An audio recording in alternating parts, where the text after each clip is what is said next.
زۆر سپاس بۆ ئامادەبوونتان دیارە ئێمە ئەمڕۆ چەند کەسایەتێکی شاری هەولێر هاتین لەگەر هەڤاڵانی هەدەپەدا بنیشین کە بڕیارە نۆیمان چەند حیزبێکی باکووری کوردستان سەردانی ئێرە بکەن بۆ بەستنی کۆنگرەی نەتەوەیی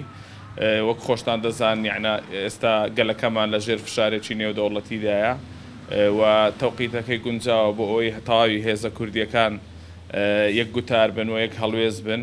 و استراتیژیەک دیاری بکەین بۆ ئەوەی کەوا لە داهاتوو کورچی بکە و ئامانجی دیاریکراوی خۆمان لە چوارچێوەی کۆنگرەی نەتەوەییدا بپێچین و ئێستاش دەمێ هەڤاڵان قسە بکەن لەسەر ئەوەی ئەگەر شتێکیان هەبێت یان یەکبوونا کورد نێتەوبوونا کورد ji بۆی بیا ئەم چ dikarin bikin mîna rewşen bêt mîna pêşengek mêjin herek asta xwe ciyê wana hene wan va vê derê me kombûnekî çêkir û nîqaşê me menha nû dest pê kiriye û ev ê berdewam bike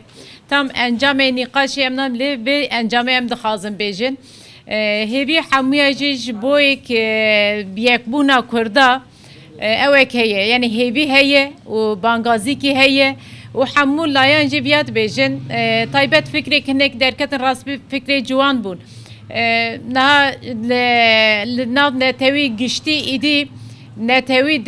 ortê radibin netewbûn ortê radibin ser esasek netewbûn dewlet hêzbûn ji ortê radibe lê miqabin hê Kurd vê nehatiye vê astê yekbûnekî nav xwe da çêbike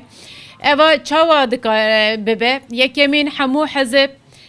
her yek hemû îdeolojî gerenek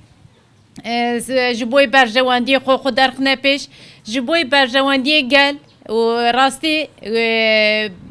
gel gudar bikin xwesteka gel pêk bikînin ji bo eva dema pêş êrişek ser destkeftiyê Kurda bibin ji hemû milav bikaribin piştgiriya hevdû bikin û bibin hêz eva nîqaşê me yê berdewam bike em biya bêjin